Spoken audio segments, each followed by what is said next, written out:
Alvin, ang sundalo. Credit to the author. 2,500-17. Ang mga pangalan po na nandito ay galing sa mga name generator. Kung meron man pagkakatulad sa mga pangalan ng tao o lugar at pangyayari, ito ay tunay na hindi sinasadya. Hindi nakuha ni Alvin ang mana mula sa isang dakilang gininto ang Celestial. Gulat na bulalas ni Benson nang marinig ang mga salita ni Aidan. Sigurado siya sa kanyang paniniwala na nakuha ni Alvin ang mana mula sa isang dakilang gininto ang Celestial. Kung hindi magiging ganito kalakas si Alvin. Bulong niya sa sarili pagkatapos makabawi mula sa pagkabigla, ang maging ganito kalakas kahit wala ang mana mula sa isang dakilang gininto ang Celestial. Tao ba talaga siya? Paliwanag ni Aidan, maaaring hindi nakuha ni Alvin ang mana mula sa isang great overarching golden celestial, ngunit malapit siyang konektado sa huling taong nakakuha ng mana sa Beyond Heaven Secret Zone. Hindi nakakapagtaka, bulalas ni Benson, ito ang magpapaliwanag. Gayunpaman, hindi ko inakalang magagawa ng isang tao na ipasa ang mana mula sa isang dakilang pangkalahatang gininto ang celestial patungo sa ibang tao. Pagkatapos ng isang paghinto, lumiwanag ang kanyang mga mata habang sinasabi niya, kung gayon, nangangahulugan ito na ang taong nakakuha ng mana mula sa isang dakilang pangkalahatang gininto ang celestial sa pagkakataong ito ay maaari ring ituro ito sa iba kung nais niya. Hindi ba nabanggit mo na siya ay kaibigan ni Alvin? Panginoong tagapangalaga, ipinapayo ko sa iyo na huwag kang mag-isip tungkol sa taong iyon, sagot ni Aidan, alam na alam ang iniisip ni Benson, ang taong iyon ay kasama na ngayon ni Senior Randolph ng Yellow the Arch Mansion. Bukod dito, siya ay ginawang panauhing elder ng Yellow the Arch Mansion. Sa palagay ko ay babalik siya sa Yellow the Arch Mansion kasama si Senior Randolph pagkatapos umalis sa Beyond Heaven Secret Zone. Bumantong hininga si Benson, hindi ako makapaniwala na ang Yellow the Arch Mansion ay isang hakbang na lang ang nauuna sa atin. Tahimik niyang binaliwala ang plano niyang kumbansihin ang taong nakakuha ng mana mula sa isang great overarching golden celestial na sumali sa kanilang sekta. Dahil kasama siya sa Yellow the Arch Mansion, walang magiging pagkakataon ng Celestial Master Sect. Bumalik na tayo, sabi ni Benson, habang nakatingin kay Aidan ng may kahulugan, sino ang mag-aakala na ang pagbubukas ng Beyond Heaven Secret Zone sa pagkakataong ito ay magpapabuti ng malaki sa buhay mo. Mula ngayon, hanggat masipag kang magtatrabaho, tiyak na malalampasan mo si Barley sa lalong madaling panahon. Naiisip ko na kung gaano kalawak ang ngiti ng iyong Panginoon kapag nalaman niya ang tungkol dito. Nahihiyang tumawa si Aidan, dahilan para magmukhang nahihiya ito. Samantala, sa pangunguna ni Karina, nakarating si Alvin sa isang transportation formation na matatagpuan malapit sa pasukan ng Beyond Heaven Secret Zone. Isa ba iyan sa mga pormasayon ng transportasyon? Namangha si Alvin nang makita niya ang isang napakalaki at masalimuot na disenyo na nakaukit sa malawak na lupain. Ito ang unang pagkakataon na nakakita siya ng ganito kagandang pormasayon ng transportasyon. Oo, sagot ni Karina, habang tumatango. Ito ay kilala bilang Interstellar Transportation Formation. Ang macro formation ay nahahati sa 81 micro formations. Sumama ka sa akin.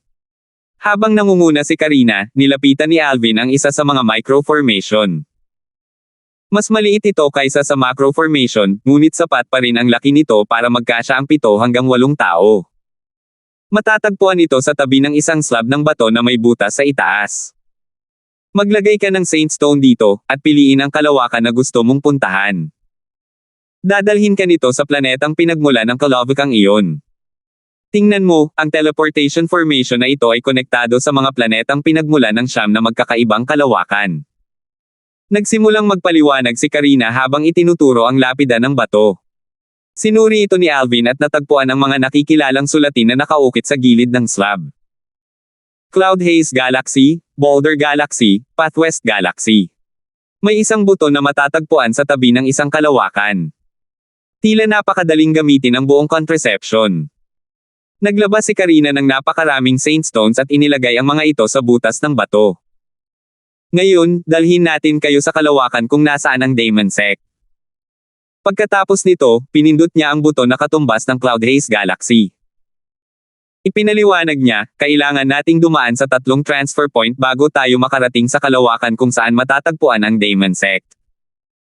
Sa sandaling ito, natuklasan ni Alvin na ang napakaraming Saint Stones na inilagay sa boots ay natupok ng isang hindi nakikitang enerhiya sa sandaling pinindot ni Karina ang buton. Di nagtagal pagkatapos noon, ang maliit na pormasayo na kinatatayuan nilang dalawa ay nagsimulang magningning ng maliwanag. Sa isang kisap mata lamang, nakita ni Alvin ang maningning na liwanag na bumalot sa kanila bago biglang dumilim ang lahat. Sa isang iglap lamang, bumalik ang liwanag sa kanyang mga mata. Natuklasan niyang nasa isang hindi pamilyar na lugar siya. Nasa ibang interstellar transportation formation siya, at pareho silang nakatayo ni Karina sa gitna ng isa pang micro formation. 2 beses silang naglakbay muli bago sila tuluyang nakarating sa kalawakan kung saan matatagpuan ang Daemon Sect. Ito ang tahanan ng planetang ito sa kalawakang ito kung saan matatagpuan ang Daemon Sect. Ito ay tinatawag na planetang Shutang. Paliwanag ni Karina. Planeta Shutang, ha? Tumanggaw si Alvin sa sarili. Nahinuhan niya na ang nagpangalan sa planetang ito ay ang Grandmaster ng Daemon Sect mula sa lupa, ang kanyang dating tahanan. Tutal, ang Daemon Sect ay kilala rin bilang Daemon Clan mula sa Shu. Nagtanong siya, kaya, ano ang dapat kong gawin kung gusto kong pumunta sa planeta Yanhuang? Sa sandaling ito ang kanyang pinakadakilang hiling. Dahil ang planetang Yanhuang ay walang anumang pormasayon sa transportasyon, ang tanging paraan upang makarating doon ay ang maglakbay patungo sa kalawakan na pinakamalapit sa kalawakan ng planetang Yanhuang. Pagkatapos nito, kailangan mong pisikal na tawirin ang probinsyang Bituin upang makarating sa planeta, sagot ni Karina. Ipinaalam na ni Alvin kay Karina kung bakit siya nagpasyang pumunta sa Yanhuang Realm. Sinabi na rin niya rito ang tungkol sa kanyang kagustuhang pumunta sa planetang Yanhuang. Ito rin ang dahilan kung bakit siya dinala rito dahil mas magiging maginhawa ang kanyang paglalakbay. Kung ganoon nga, pakisuyong ipadala mo ako sa kalawakan na pinakamalapit sa planetang Yanhuang. Sabi ni Alvin na may bahid ng pananabik. Nagniningning ang kanyang mga mata. Umiling si Karina. Sana ganoon lang kadali ang mga bagay-bagay. Parang biglang bumilis ang tibok ng puso ni Alvin. Kumunat ang noo niya at nagtanong, anong ibig mong sabihin? Madali lang naman kitang ipadala sa kalapit na kalawakan ng planetang Yanhuang, pero kailangan mo munang alamin ang lokasyon ng kalawakan ng planetang Yanhuang bago ka magmadaling pumunta roon, di ba? Paliwanag ni Karina. Hindi ba masasabi sa akin ng mga katutubo sa mga planetang iyon kung saan pupunta? Naguluhan si Alvin. Naisip niya na sapat na ang pagtatanong-tanong tungkol sa planetang Yanhuang o sa kalawakan nito. Hindi ito simple. Sabi ni Karina, habang umiiling, sa narinig ko, pakaunti ng pakaunti ang mga taong nagmamalasakit sa planetang iyon habang tumatagal. Maliban kung makakahanap ka ng chart ng bituin ng probinsya ng mga bituin sa paligid ng kalawakan ng planetang Yanhuang, magiging napakahirap hanapin ang kalawakan na iyon kahit na nasa kalapit na kalawakan ka nito. Isang bituin. Chart. Natigilan si Alvin. Ito ang unang pagkakataon na narinig niya ang ganoong termino. Matapos makinig sa paliwanag ni Karina, natuklasan ni Alvin na ang chart ng mga bituin ay katulad ng isang mapa. Gamit ito, mahahanap ng isang tao ang mga lugar na kailangan nilang puntahan. Alam mo ba? Alam mo ba kung paano makuha ang star chart na kailangan ko? Tanong ni Alvin, may bahid ng desperasyon sa boses niya. Kailangan niya ng star chart para makarating sa planetang Yanhuang. Ang pagpunta sa planetang Yanhuang ang pangunahing layunin niya sa pagpunta rito. Sa kasalukuyan, ang mga chart ng bituin na naglalarawan sa probinsya ng bituin sa paligid ng kalawakan ng planetang Yanhuang ang pinakabihirang bagay sa kaharian ng Yanhuang. Sabi ni Karina. Nalungkot si Alvin. Tila ba makikipaglaban siya ng mahirap para lang mahanap at makuha ang star chart. Anong problema ng mukha mo? Biglang napangiti si Karina nang makita ang pagbabago sa ekspresyon ni Alvin. Gayunpaman, dahil nakatago ang mukha nito, hindi niya nakita ang ngiti nito. Sabi ko nga bibihira ang mga star chart na yan, pero hindi ko sinabing hindi ko alam kung paano mahahanap ang mga yan. Alam mo, ang ninuno ko ay may hilig sa pagkolekta ng mga star chart. Base sa pagkakaalam ko, dapat ay nasa kanya ang star chart na hinahanap mo. Tumingin si Alvin kay Karina, halatang naiinis. Dapat sinabi mo na agad. Hindi, masyado kang naiinip, sabi ni Karina habang tumatawa, tara, pumunta tayo sa Daemon Sect. Dadalhin kita sa aking ninuno. Gayunpaman, kailangan mong umasa sa iyong sarili para makuha ang star chart. Nakakunot ang noo na tanong ni Alvin, nuno mo siya. Hindi ba pwedeng hingin mo na lang yan para sa akin? Nako, hindi naman ganoon ka-simple. Umiling si Karina. Medyo kakaiba ang ninuno ko. Basta't hihingin ko, ibibigay niya ang kahit anong gusto ko, maliban sa mga star chart. Tinatrato niya ang mga ito na parang kayamanan niya. Sige, sige. Dalhin mo na lang muna ako sa kanya. Base sa mga sinabi ni Karina, alam niyang mahirap na tao ang ninuno nito. Gayunpaman, hindi mapipigilan ang pagiging kakaiba ng matandang lalaki ang pakikipagkite sa kanya. Tutal, ang pagbabalik niya sa mundo ay nakasalalay na ngayon sa pagpapahiram sa kanya ng star chart. 2,510. Terena, sagot ni Karina habang tinatanggal ang telang nikotikip sa kanyang mukha sa buong paglalakbay. Natural lang na natuklasan ito agad ni Alvin. Ikaw. Nagulat siya sa hitsura nito. Napakaganda niya dahil sa kanyang naka-arko na kilay, tuwid at matangkad na ilong, matingkad na mga mata, at cute at kulay rosas na mga labi. Mukha siyang talagang kaakit-akit. Kapag ngumiti siya, lumilitaw ang kanyang mga biloy, at hindi niya maiwasang matulala. Nakita na niya ang kanyang mga magagandang babae noon. Ang kanyang mga asawa, sina Kelly at Megan, at ang kanyang partner, si Irish, ay pawang walang kapantay na kagandahan. Gayunpaman, ang kagandahan ni Karina ay hindi mas mababa sa kanila. Hindi na kailangang paghambingin sila dahil lahat sila ay may iba't ibang uri ng kagandahan. Gustong-gusto ng lahat ang pagtingin sa magagandang bagay, at hindi naiiba si Alvin doon. Pagkaraan ng ilang sandali, sa wakas ay bumalik na sa dati ang kanyang katinoan. Nang makita ni Karina na nagising si Alvin mula sa kanyang pagkatulala, nagkunwari siyang nakasimangot at nagtanong ng may panunukso, ano? Tinakot ba kita sa aking pangit na anyo?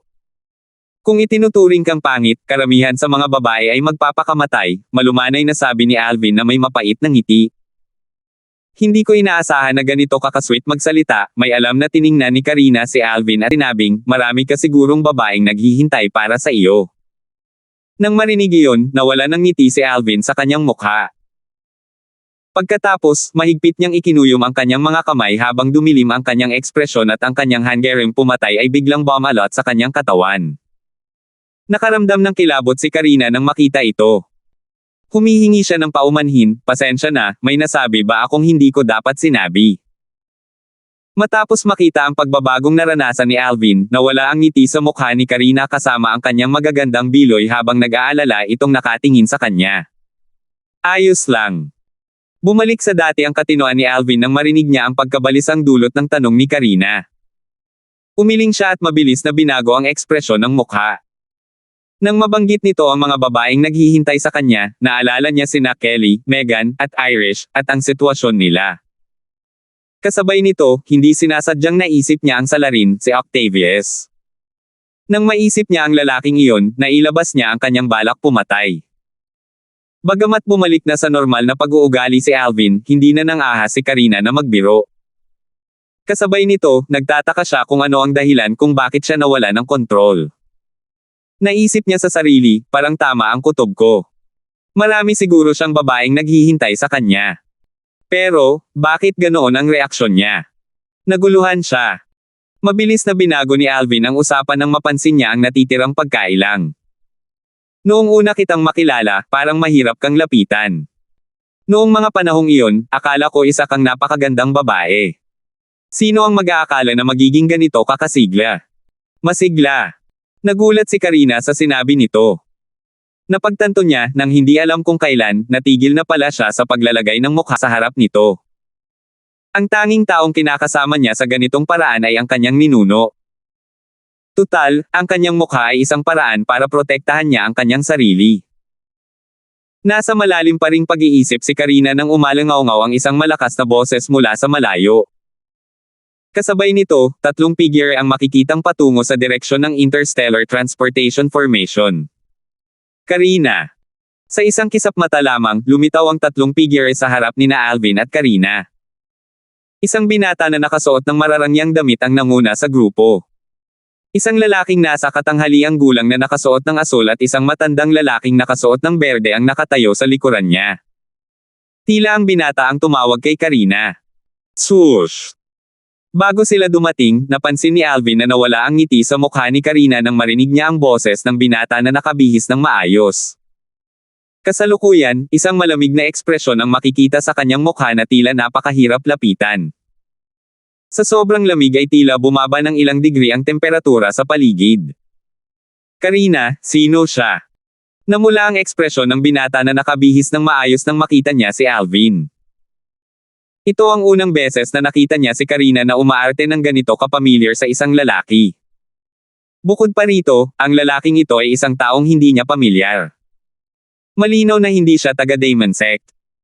Kahit na taga-Demon Sect ang lalaking ito, sigurado siyang isa lamang itong ordinaryong disipulo. Kung hindi, makikilala niya ito. Sa sandaling ito, natuklasan ni Alvin na ang binata na nakabihis ng maayos ay bastos na sinusuri siya na parang binabalaan siya.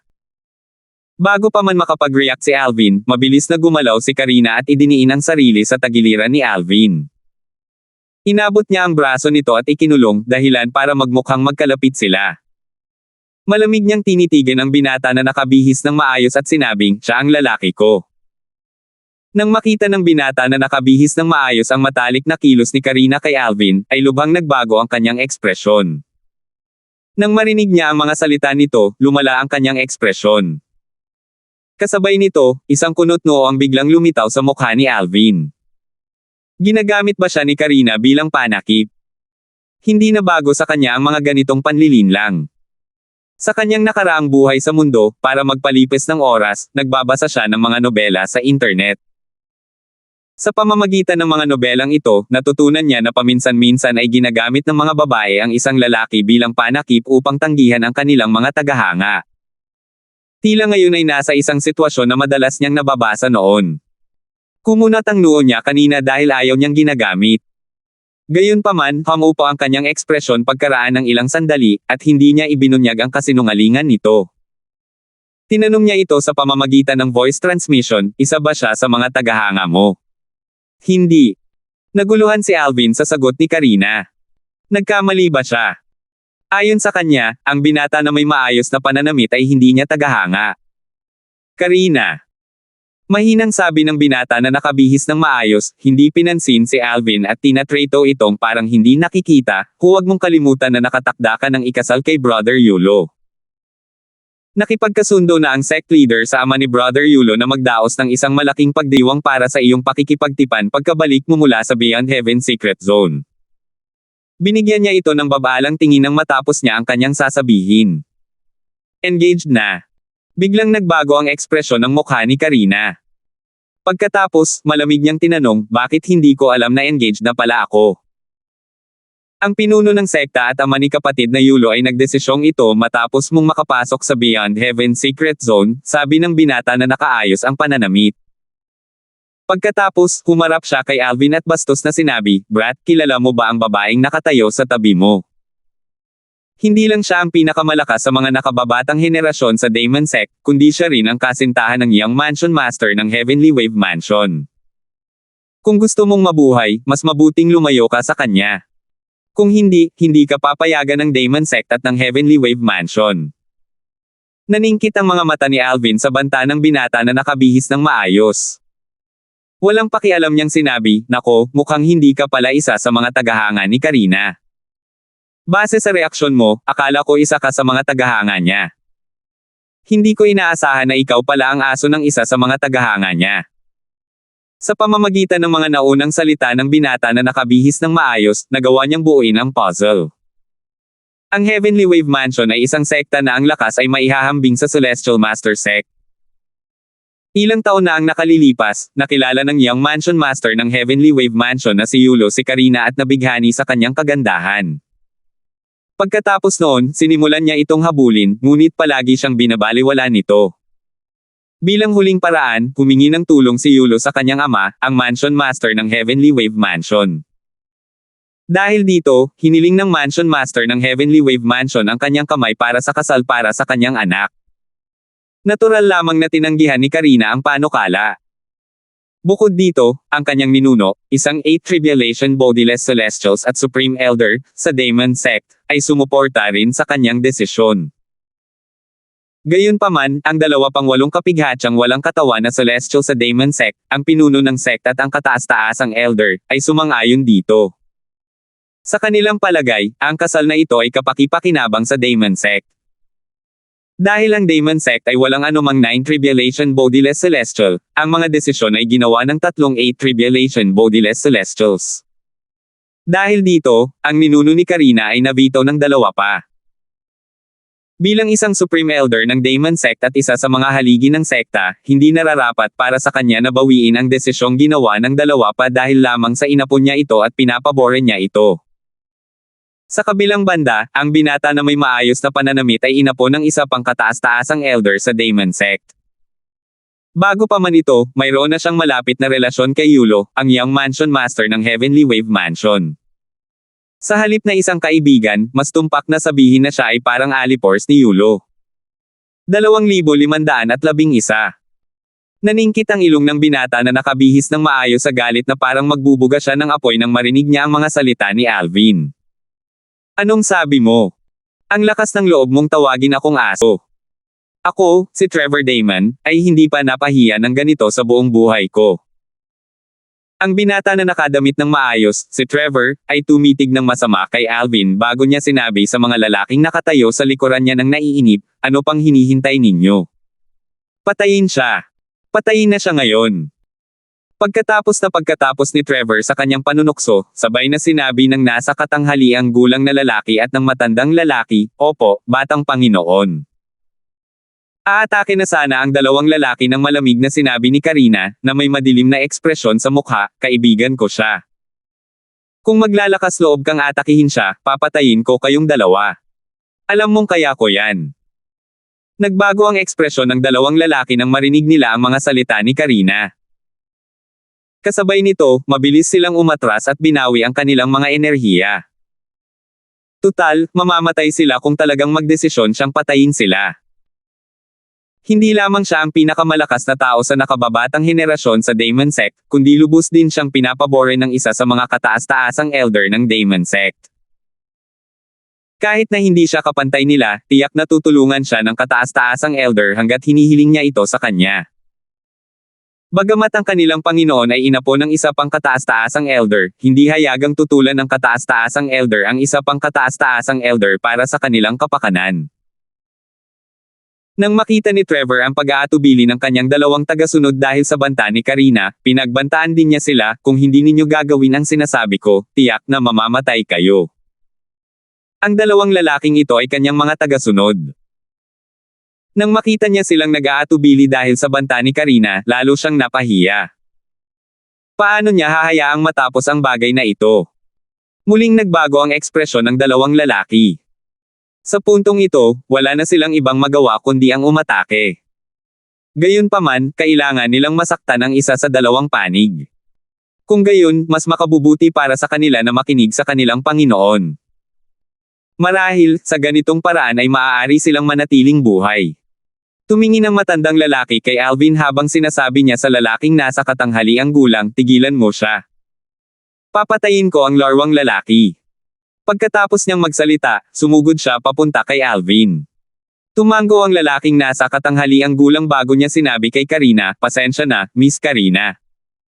Lumapit siya rito, balak siyang pigilan, para mapatay ng kasama niya si Alvin. 2 4 Tribulation Bodiless Celestials. Madaling natuklasan ni Alvin ang cultivation base ng dalawang lalaki nang gumawa sila ng hakbang. Naghahanap ng kamatayan. Galit na sabi ni Karina nang makita niyang kumikilos ang mga tagasunod ni Trevor sa kabila ng kanyang babala. Ikinumpas niya ang kanyang kamay at isang punyal ang lumitaw sa kanyang kamay. Nang ipadala niya ang kanyang enerhiya sa punyal, ang punyal ay nagsimulang maglabas ng isang nakasisilaw na liwanag. Nakakakilabot ang aura nito. Hindi nagaksaya ng oras si Karina at agad na sumugod. Hindi ang lalaking nasa katanghaliang gulang ang kanyang pakay, kundi ang matandang lalaking sumusugod patungo kay Alvin. Bagamat ang matandang lalaki ay isang 4 Tribulation Bodiless Celestial, hindi niya napansin si Karina dahil ang atensyon nito ay nakatuon kay Alvin. Kung tutusin, hindi niya alam na si Karina na nagtataglay ng Celestial Supreme Treasure ay kasing lakas na ngayon ng isang 5 Tribulation Bodiless Celestial. Dahil dito, ang kanyang punyal ay isang talampakan na lamang ang layo mula sa kanya nang sa wakas ay napansin niya ito. Hindi. Sigaw ng matanda. Huli na nang mapansin niya si Karina. Isasantabi na ang katotohanang ang lakas ni Karina ay maihahambing sa isang 5 tribulation bodiless celestial, kahit na ang lakas nito ay nasa antas pa rin ng isang 4 tribulation bodiless celestial, mahihirapan pa rin siyang maiwasan ang atake. Sinaksak ng punyal ni Karina ang glabela ng matanda, at agad itong namatay. Matapos mapatay ang matanda, lalong lumamig ang ekspresyon ng mukha nito. Bigla niyang inihagis ang punyal sa kakaibang paraan. Swoosh! Lumipad ang punyal patungo sa lalaking nasa katanghaliang gulang na sumusugod kay Karina. Labis siyang nagulat nang makita niyang pinatay nito ang kanyang kasama sa isang kisap mata lamang. Napaisip siya kung paano niya nagawa iyon. Sa pinakamalakas na paraan, ang lakas nito ay kapantay ng sa kanila. Paano niya nagawang gumamit ng ganito kalakas na suntok? Nang mapagtanto niya ito, sumigaw siya, Celestial Supreme Treasure. Natuklasan niya kung gaano katangi-tangi ang punyal ng ibato ito sa kanya. Katulad ng kanyang kasama, sinaksak ng punyal ang kanyang glabela. Napatay ni Karina ang dalawang 4 tribulation bodiless celestial sa isang kisap mata lang. Bukod sa pagiging isang nakatagong teknik ng armas, ang celestial technique na pinagkadalubhasaan ni Karina ay nag-aambag din sa pagiging isang hand-to-hand combat technique. Malinaw na nakita ni Alvin ang teknik na ginamit ni Karina. Nang bumalik ang punyal sa kamay ni Karina, sa wakas ay nakabawi si Trevor sa kanyang katinoan. Kasakiman ang kitang-kita sa kanyang mga mata habang nakatitig sa kanya. Ikaw. May-ari ka ba ng isang Celestial Supreme Treasure?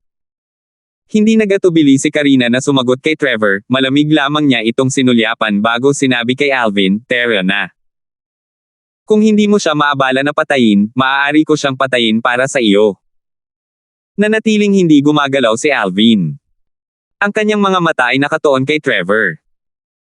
Bagamat tila kalmado siya, makikita ang pagkislap ng kanyang hangering pumatay sa kaibuturan ng kanyang mga mata. Dahil may katapangan si Trevor na utusan ang kanyang mga tauhan na patayin siya, si Trevor ang magbabayad para dito. Bukod dito, naisip niya na hindi maabala para kay Karina na patayin si Trevor. Sabi ni Karina, alam kong gusto mo siyang patayin, at oo, karapat-dapat siyang mamatay. Gayunpaman, kung papatayin mo siya, makakalimutan mo na ang pagpapahiram sa iyo ng aking ninuno ng star chart. Tutal, si Trevor ay kabilang sa Demon Sect kahit na hindi siya kamag-anak ng aking ninuno. Kung papatayin mo siya, magiging kaaway ka ng sekta. Matapos makinig sa mga salita ni Karina, bahagyang sumimangot si Alvin, ngunit tumango pa rin siya. Sige, ililibre ko ang buhay niya para sa iyo. Gayunpaman, kailangan pa rin niyang pagbayaran ang kanyang mga ginawa. Pagkatapos magsalita ni Alvin, kumilos siya na parang multo at lumitaw sa harap ni Trevor sa isang kisap mata lamang. Kumilos siya ng napakabilis habang binabali ang mga braso at binti ni Trevor. Pinigilan din niya ang cultivation base ni Trevor para maramdaman ng husto ni Trevor ang sakit. Hindi nakakagulat, nagsimulang tumili si Trevor na parang baboy. Ang kanyang cultivation base ay nasa 9th form lamang ng Saint Celestial stage. Siya ay kasing vulnerable ng isang walang kalaban-laban na sanggol sa harap ni Alvin. Kasing dali lang para kay Alvin na pahirapan siya. Tara na, tawag ni Alvin kay Karina pagkatapos niyang gawin kay Trevor, hindi pinansin ang nakamamatay na tingin ni Trevor. Pagkatapos, sina Alvin at Karina ay nagtungo upang makita ang kanyang ninuno upang hiramin ang kanyang star chart. Maaari sana niyang patayin si Trevor at agawin ang star chart mula sa ninuno ni Karina gamit ang kanyang kasalukuyang lakas, ngunit pinili niya itong huwag gawin alang-alang kay Karina. Tutal, isa siyang disenteng tao at tinulungan siya nito sa Beyond Heaven Secret Zone. Kahit sino ka pa, dapat kang mamatay. Gusto kitang patayin. Sabi ni Trevor habang nakanganga habang pinapanood ang unti-unting pagkawala ng mga figure ni na Alvin at Karina sa kanyang paningin. Samantala, pagkatapos ng kaunting katahimikan, sa wakas ay sinabi ni Karina, tiwala akong mahihiram ko ang star chart para sa iyo mula sa aking ninuno kung may ipapangako ka sa akin. Magsalita ka. Sabi ni Alvin. Medyo hindi siya natuwa sa biglaang hiling ni Karina. Naramdaman niya ang paglaki ng agwat sa pagitan nila.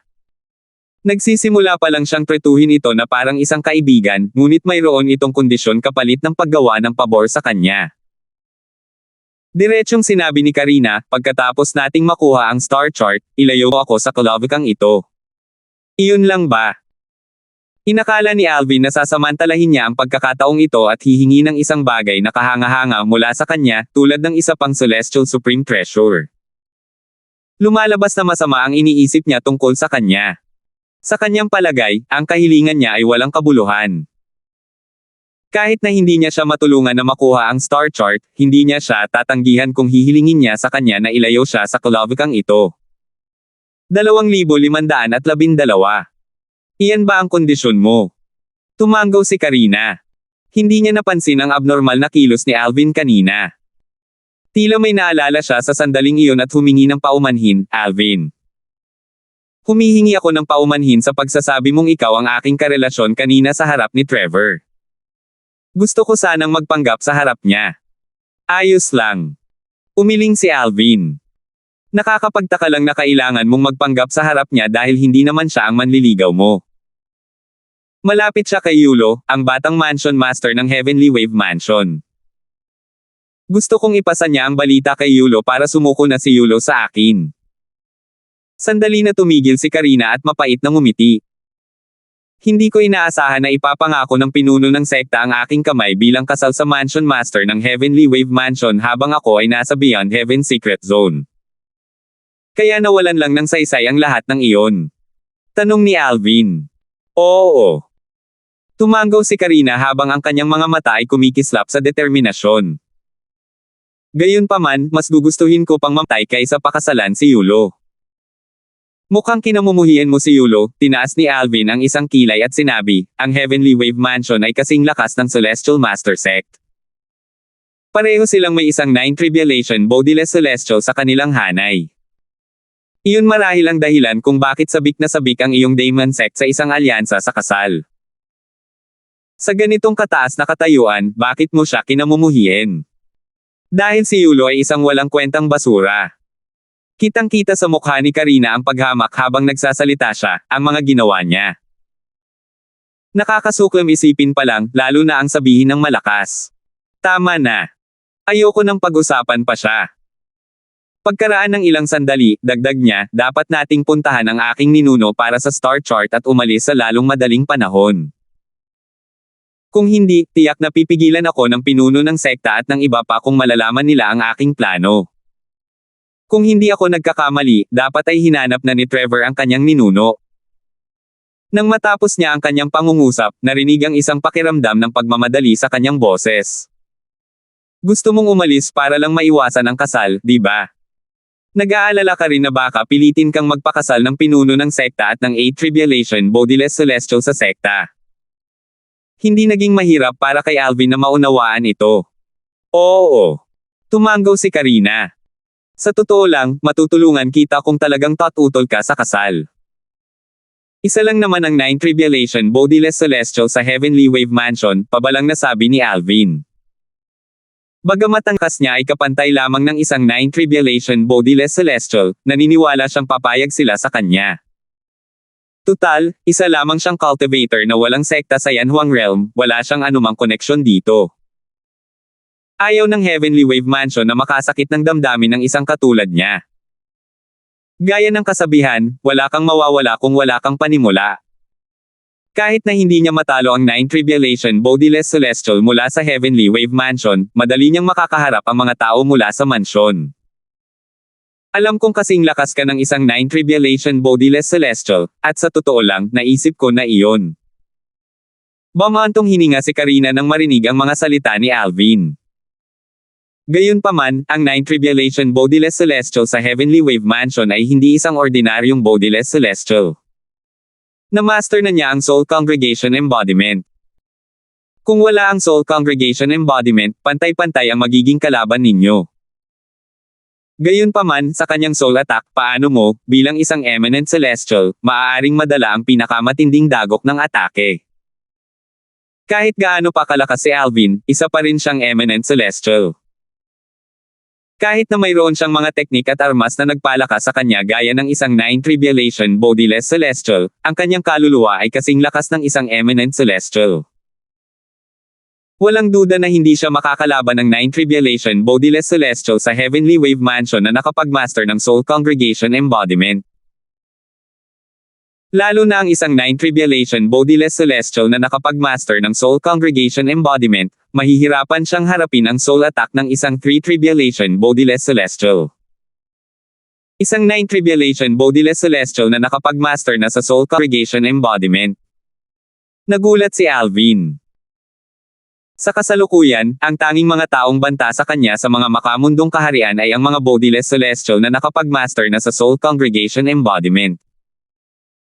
Dati, noong nasa Beyond Heaven Secret Zone siya, napilitan siyang magtago sa isang Heaven Rank Treasure Vault nang siya ay hinabol ng isang Four Tribulation Bodiless Celestial na nakapagmaster na sa Soul Congregation Embodiment. Noong panahong iyon, siya ay kasing lakas na ng isang 8 Tribulation Bodiless Celestial at madaling makapatay ng isang ordinaryong 7 Tribulation Bodiless Celestial.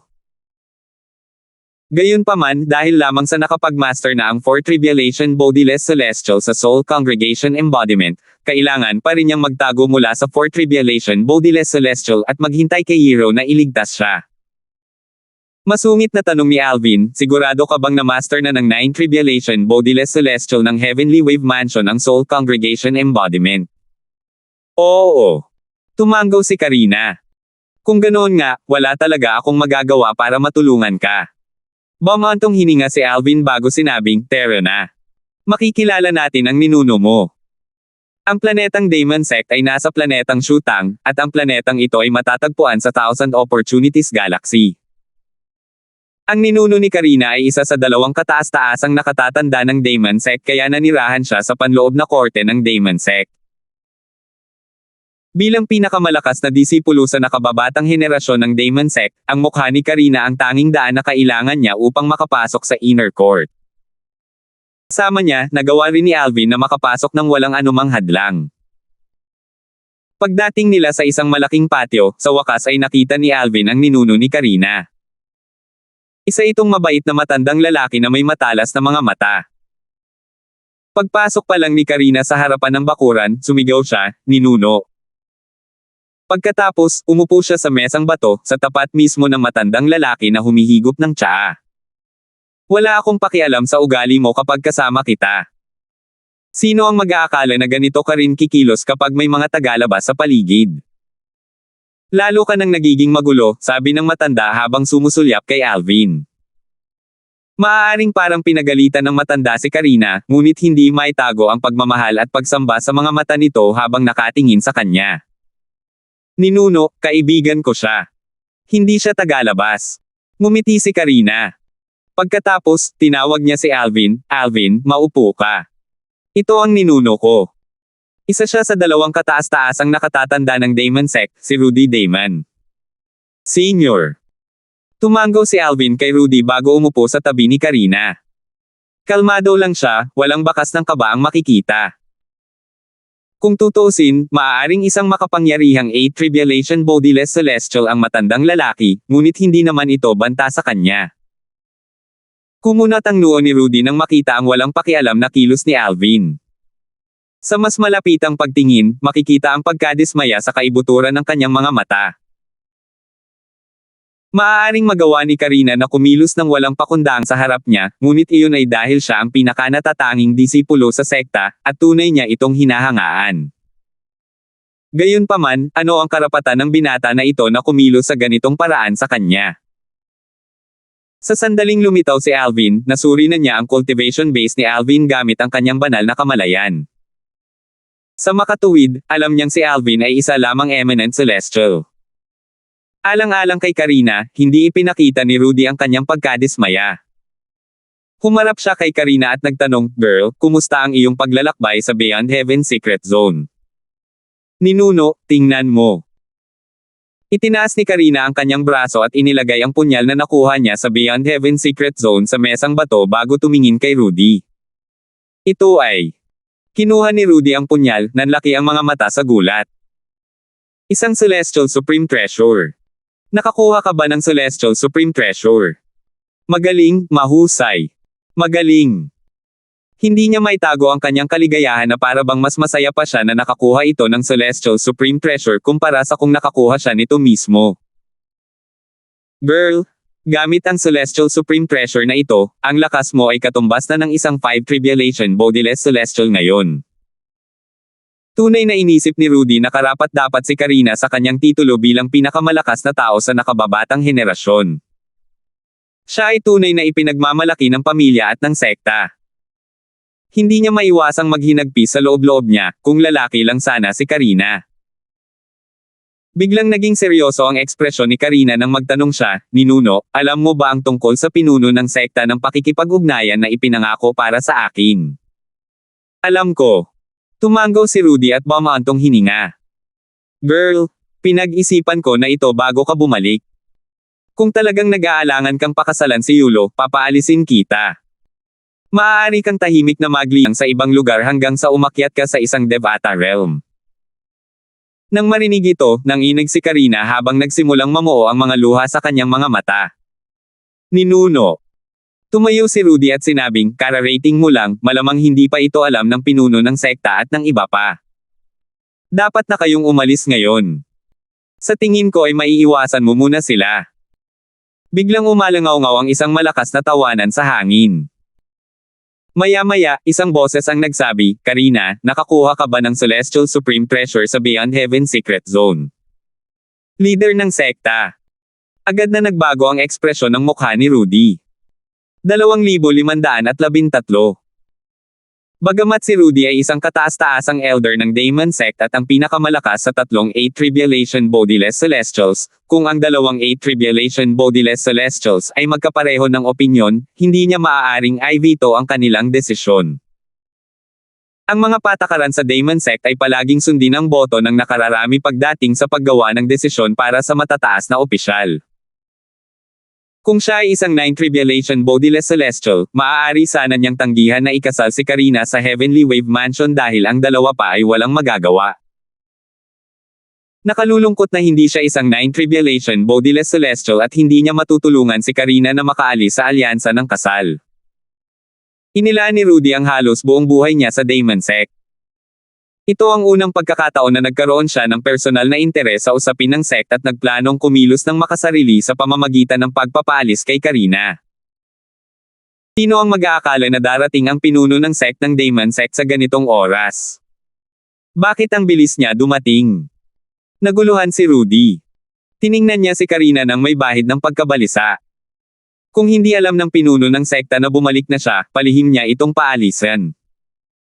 Gayunpaman, ngayong alam na ng pinuno ng sekta ang kanyang pagbabalik, imposibleng gawin niya ito. Kung ang pinuno lamang ng sekta ang mag-isa, maaaring matalo niya ito. Ang problema ay naroon din ang isa pang kataas-taasang elder ng Daemon Sect. Siguro pumunta siya dahil pinatay ko ang mga tauhan ni Trevor. Bahagyang kumunat ang noo ni Karina nang marinig ang boses ng pinuno ng sekta, ngunit nanatiling halos hindi nagbago ang ekspresyon nito. Kasabay nito, humarap siya kay Rudy at sinabi sa pamamagitan ng voice transmission, "Ninuno, naalala kong sinabi mong mayroon kang koleksyon ng mga chart ng bituin na sumasaklaw sa mga bituin sa kalawakan kung saan matatagpuan ang planetang Yanhuang. Maaari mo ba akong hiramin sa chart ng bituin na iyon?" Star chart. Hindi pa rin mapakali si Rudy dahil hindi niya nagawang paalisin si Karina nang marinig niya ang mga sinabi nito. Sandali siyang natigilan. Sa wakas, sumagot siya sa pamamagitan ng voice transmission, "Para saan mo kailangan ang star chart?" "Ninuno, labis akong naantig sa mga sinabi mo kanina. Gayunpaman, dahil dumating na ang pinuno ng sekta, natatakot akong hindi mo ako mapapaalis ng tahimik. Kung mayroon akong chart ng bituin ng Stellar Province ng kalawakan kung saan matatagpuan ang planetang Yanhuang, maaaring may pagkakataon akong umalis sa Daemon Sect," sabi ni Karina sa pamamagitan ng voice transmission. "Maaari ka bang umalis sa Daemon Sect kung mayroon kang star chart?" Naguluhan si Rudy sa mga sinabi ni Karina. Maya-maya, sumagot siya muli sa pamamagitan ng voice transmission, "Paano mo gagawin iyon?" "Ninuno, tumigil ka na sa pagtatanong ng napakaraming tanong, makikita mo rin agad. Maaari mo ba akong hiramin ng star chart bago dumating ang pinuno ng sekta?" Nagmamadaling sabi ni Karina. Bagamat maraming tanong sa isip ni Rudy, alam niyang mahalaga ang oras, at naririnig niya ang pagmamadali sa boses ni Karina kaya hindi na niya ito tinanong. Mabilis niyang ibinigay sa kanya ang star chart.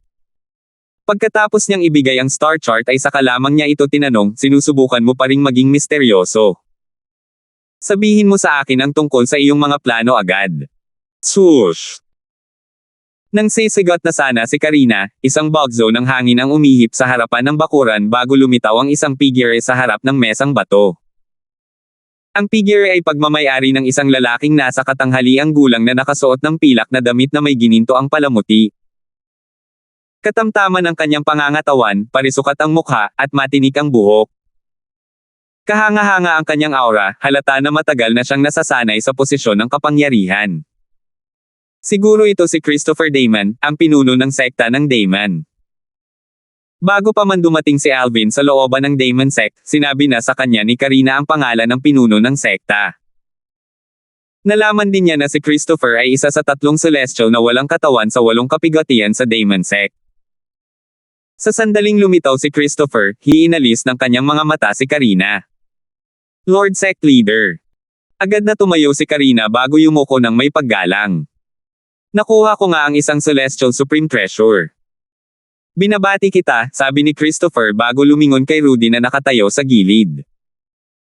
Nakatatanda Rudy, ang iyong ina po ay tunay na namumukod tangi.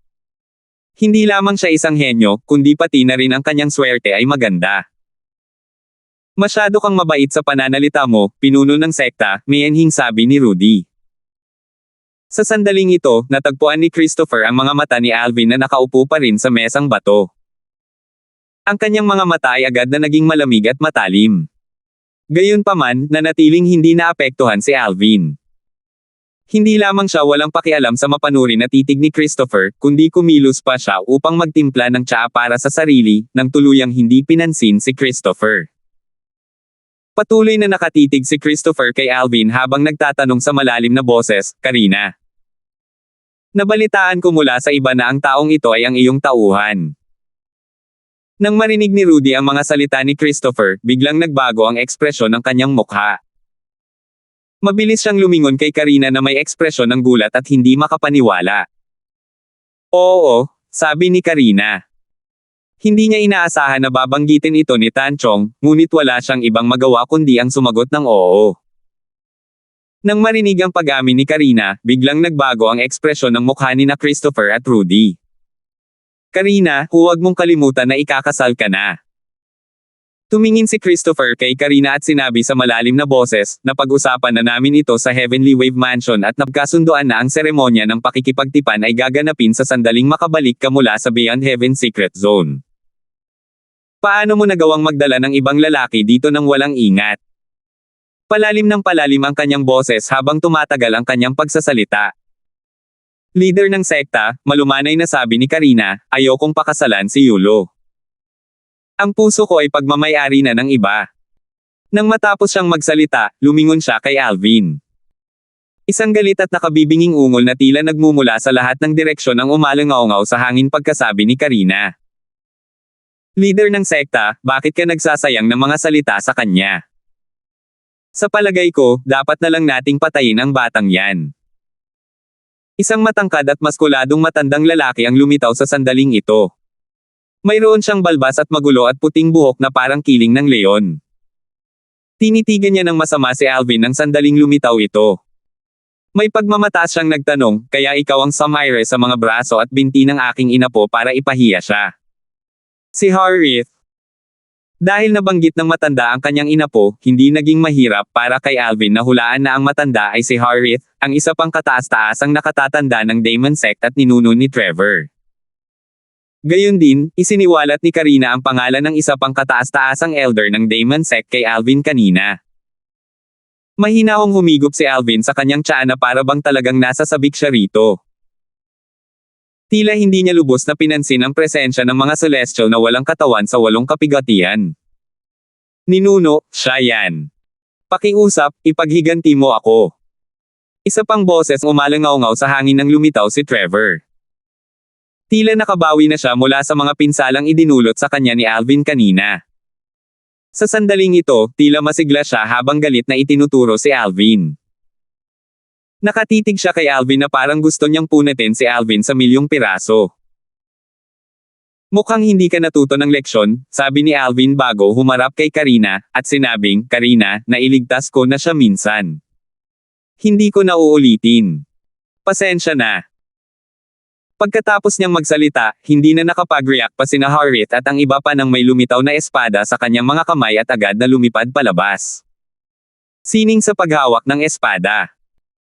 Napakabilis na ginamit ni Alvin ang teknik kaya walang sino man ang nagkaroon ng oras para gumanti. Gayunpaman, bago pa man tumagos ang espada sa glabela ni Trevor, biglang huminto ang espada ilang talampakan lang ang layo mula sa noo ni Trevor. Swoosh! Isang malaking palad na tila kayang itaas ang kalangitan ang lumitaw at hinawakan ang espada ni Alvin. Walang iba kundi si Harriet Damon ang kumilos. Nagliwanag ang kanyang mga mata nang matuklasan niya kung gaano katangi-tangi ang espada. Celestial Supreme Treasure.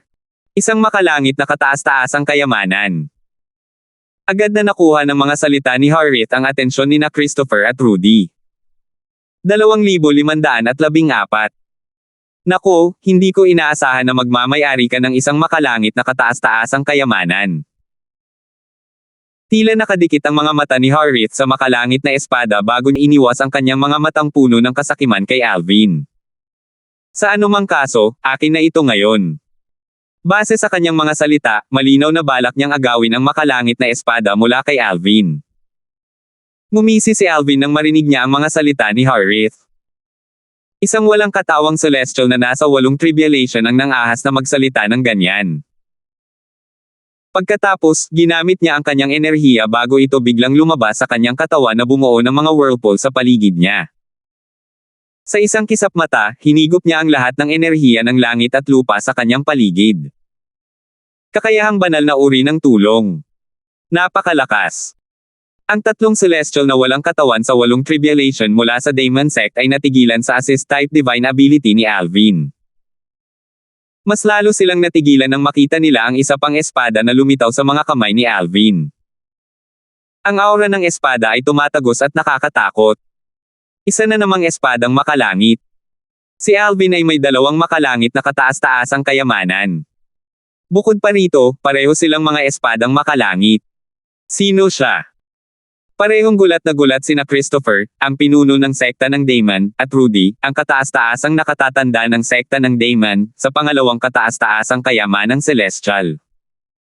Dapat tandaan na 3 lamang ang kataas-taasang kayamanang celestial sa buong sekta ng Damon. Kahit na bilangin pa nila ang kataas-taasang kayamanang celestial na nakuha ni Karina, 4 lamang ang kataas-taasang kayamanang celestial sa sekta. Gayunpaman, si Alvin, na isang tanyag na celestial, ay nagtataglay ng 2 kataas-taasang kayamanang celestial. Paano silang hindi makakaramdam ng gulat? Isa na namang makalangit na kataas-taasang kayamanan. Bulalas ni Trevor habang Sam na nakatitig sa makalangit na espada sa kamay ni Alvin. Sa kabaligtaran, si Harriet, ang isa pang kataas-taasang nakatatanda ng Demon Sect, na kanina ay naghangad sa makalangit na kataas-taasang kayamanan ni Alvin at nagpahayag na aagawin niya ang makalangit na kataas-taasang kayamanan ni Alvin, ay biglang nag-alala. Ang kasakiman sa kanyang mga mata ay nawala sa sandaling ito. Sino ka? Posible na ang isang kilalang celestial ay pinalad at nakakuha ng isang celestial supreme treasure sa Beyond Heaven Secret Zone. Gayunpaman, ang posibilidad na makakuha ng 2 celestial supreme treasure sa Beyond Heaven Secret Zone dahil sa swerte ay napakaliit. Tutal, walang kakulangan ng makapangyarihang powerhouses sa Beyond Heaven Secret Zone. Maraming 8 na tribulation bodiless celestial sa Beyond Heaven Secret Zone. Para makakuha ng 2 celestial supreme treasures ang isang kilalang celestial sa Beyond Heaven Secret Zone, ang kilalang celestial ay kailangang may pambihirang pinagmulan. Dahil dito, nagsimulang makaramdam ng pag-aalala si Harriet. Ako ang papatay sa iyo ngayon, sagot ni Alvin sa tanong ni Harriet. Pagkasabi niya noon, ang espadang celestial na nasa kanyang kamay ay lumipad palabas at nagsimulang umikot sa paligid niya sa lalong bilis. Sa isang kisap mata, libu-libong sinag ng espada ang lumitaw sa itaas ng kanyang ulo. Isang sunod-sunod na sigaw ng mga espada ang umalangaw-ngaw sa hangin habang isang pormasayo ng espada ang nabuo sa ibabaw ng ulo ni Alvin. Nanginig ang kawalan pagkabuo nito. Pagkatapos, isang mahiwagang enerhiya ang sumulpot sa lahat ng direksyon at binalot ang lahat ng naruroon sa pinangyarihan. Whoosh! Swoosh! Agad na nagbago ang ekspresyon ni Harith nang matuklasan niyang natanggal sa kanyang pagkakahawak ang celestial sword na kanyang inagaw kanina. Bukod pa rito, habang ginagawa ito, nasaktan din siya nito. Wala na siyang nagawa kundi panoorin ang paglipad ng celestial sword patungo sa sword formation sa itaas ng ulo ni Alvin at maging bahagi ng formation. Sa sandaling ito, nang makita ang eksenang ito at maalala ang mga naunang sinabi ni Alvin, isang nakakatakot na pakiramdam ang bumangon sa kanyang puso. Ngumisi si Alvin bago ang pormasayo ng mga espada sa itaas ng kanyang ulo ay lumipad patungo kay Harith sa bilis ng kidlat. Swoosh! Swoosh!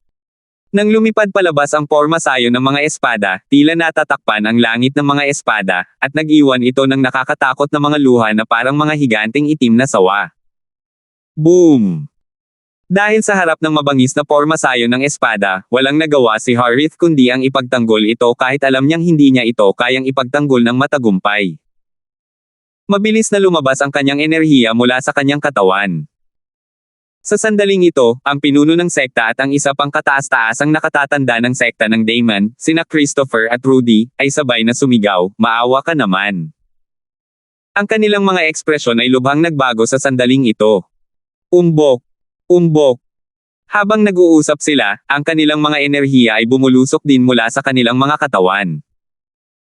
Gayunpaman, ang pormasayo ng espada na tumatakip sa kalangitan ay bumangga na sa makalangit na kataas-taasang kayamanan ni Harith, isang 7 pulgadang haba na panghagis na kutsilyo.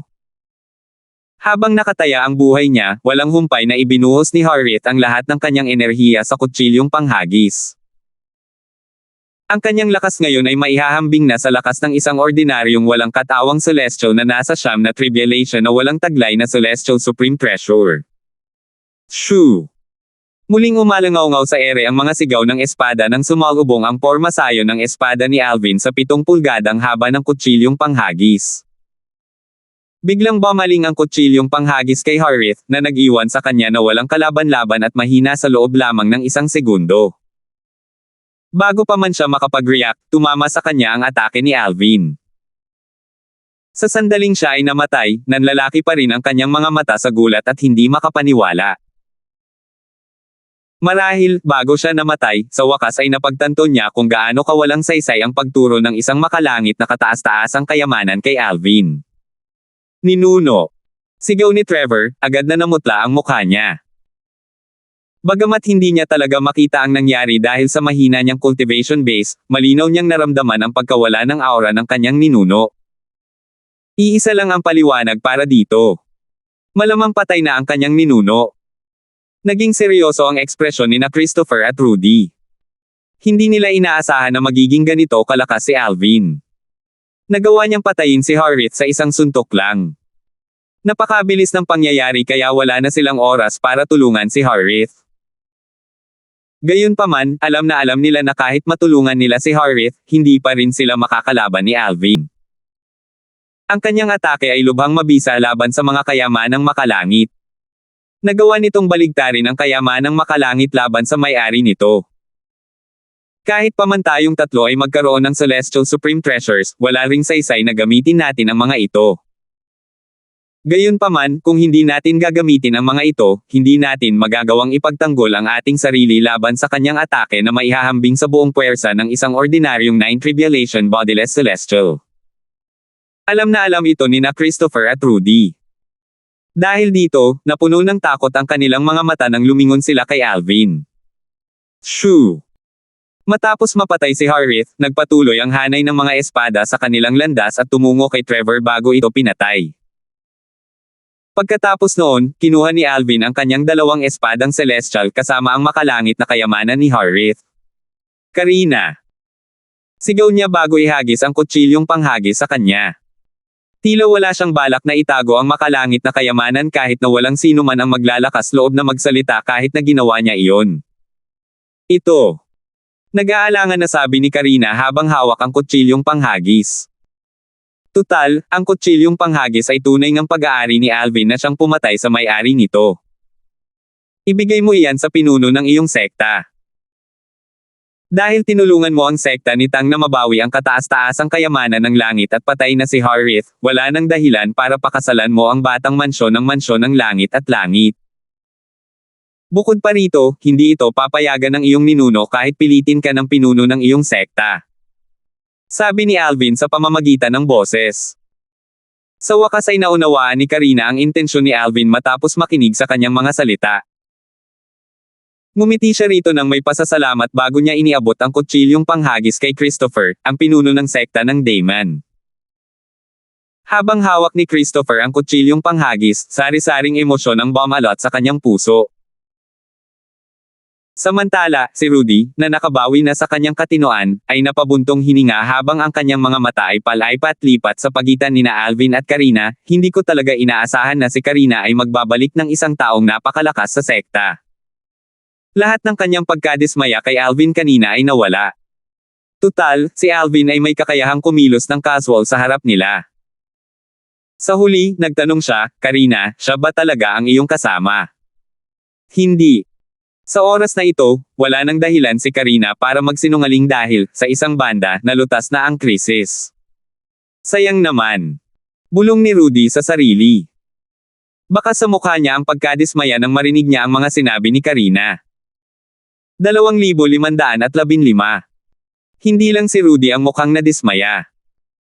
Maging ang pinuno ng sekta ng Daemon, si Christopher, ay tila nadismaya rin.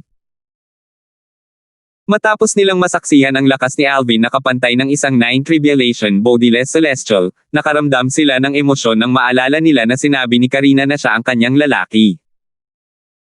Nangangahulugan ito na ang Daemon Sect ay mayroong isang powerhouse na ang lakas ay katumbas ng isang 9 Tribulation Bodiless Celestial. Sa kanilang palagay, hindi ito dapat magkaroon ng malaking kahihinatnan kahit natutulan ni Alvin ang Heavenly Wave Mansion. Paano sila hindi mabibigo ngayong nalaman na nila ang katotohanan? Ninuno, anong sinasabi mo? Namula ng husto ang mukha ni Karina nang marinig ang dismayadong buntong hininga at mga salita ni Rudy. Mukha siyang mahiyain na parang isang batang nobya. Girl, dahil namatay na ang kataas-taasang elder na si Harith, hindi mo na kailangang umalis, sabi ni Rudy. Tutal, ngayong patay na si Harith, kaya na niyang pigilan ang kasal ni Karina at ng Young Mansion Master ng Heavenly Wave Mansion. Bukod doon, sigurado siyang hindi na ipipilit ng pinuno ng sect na ipakasal si Karina tulad ng ginawa niya dati matapos masaksihan ang lakas ni Alvin. Ninuno, sa tingin ko gusto kong maglakbay at makita ang mundo. Nakangiting sabi ni Karina, bago umakyat sa Devata Realm, gusto ko munang iwasan ang mga bagay-bagay sa pamamagitan ng paglalakbay sa makamundong mundo. Ayon sa gusto mo. Tumanggaw si Rudy nang marinig ang mga salita ni Karina. Gayunpaman, kailangan mo akong bisitahin bago ka umakyat. Gagawin ko. Tumanggaw si Karina.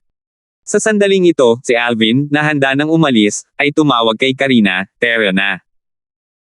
Sa simula, inakala niyang hindi na siya susundan ni Karina dahil napatay na niya si Harith. Hindi niya inaasahan na sundan siya nito. "Ma'am!" Ungol ni Karina bilang pagkilala at umalis kasama si Alvin. Ang star chart na hiniling sa akin ni Karina. Pakiramdam ko ay si Alvin ang may gusto nito. Nahulaan ni Rudy ang sitwasyon habang tinitingnan ang pag-atres ng dalawa. Naisip niya, siguro may kasunduan si Karina kay Alvin. Malamang ay nangako ito na tutulungan siyang makuha ang star chart na nalalagay sa star province ng planet Yanhuang Galaxy kapalit ng tulong niya na ilayo ito sa Daemon Sect. Nahulaan niya ito matapos masaksihan ang lakas ni Alvin. Elder Rudy, tawag ni Christopher, ang pinuno ng sekta ng Daemon Sekta, matapos niyang itapon ang Celestial Supreme Treasure, ang kutsilyong panghagis. Isang mapait na ngiti ang makikita sa kanyang mukha habang sinasabi niya, dapat tayong mag-isip ng paraan para harapin ang Mansion Master ng Heavenly Wave Mansion.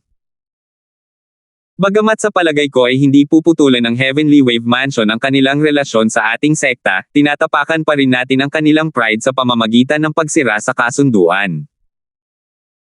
Kahit na hindi sila magdeklare ng digmaan laban sa atin, sa palagay ko ay hindi nila hahayaang matapos ang usapin. Mas lalong lumawak ang mapait na ngiti sa kanyang mukha nang matapos niya ang kanyang pangungusap. Naunawaan ni Rudy ang bigat ng mga sinabi ni Christopher, at dumilim ang kanyang ekspresyon nang maisip niya ang bagay na iyon. Samantala, pupunta muna tayo sa kalawakang ito. Malapit ito sa kalawakan kung saan matatagpuan ang planetang Yanhuang. Sina Alvin at Karina ay malapit sa Interstellar Transportation Formation. Pinakinis ni Karina ang chart ng mga bituin na nakuha niya mula kay Rudy at itinuro ang isa sa mga nakachart na galaksiya habang kinakausap niya si Alvin. Ito rin ang tanging galaksyang pinakamalapit sa galaksiya kung saan matatagpuan ang planetang Yanhuang. Ang ilang galaksyang ito sa paligid ng galaksiya ng planetang Yanhuang ay medyo mas primitibo. Wala silang anumang interstellar transportation formations. Ang tanging pagpipilian natin ay ang pagtawid sa stellar province gamit ang ating pisikal na katawan at pumasok sa galaksiya ng planetang Yanhuang bago pumunta sa planetang Yanhuang, patuloy ni Karina. Ma'am. Tumanggaw si Alvin. Magpatuloy tayo ayon sa sinabi mo. Susunod ako sa iyo. Di nagtagal, sinundan ni Alvin si Karina sa 12-dosenang mga transfer point bago sila nakarating sa kanilang nilalayong destinasyon.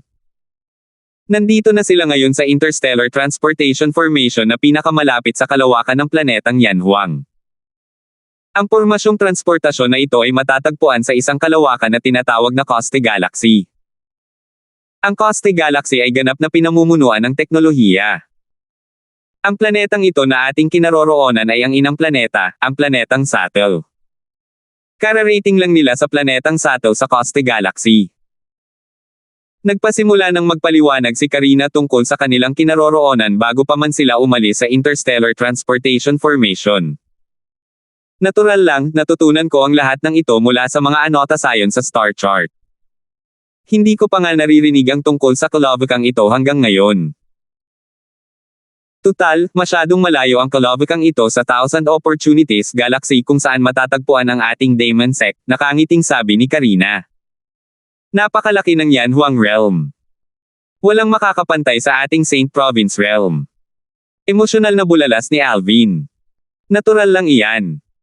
Patuloy na sinabi ni Karina, ang inyong Saint Province Realm ay isa lamang maliit na mundane realm.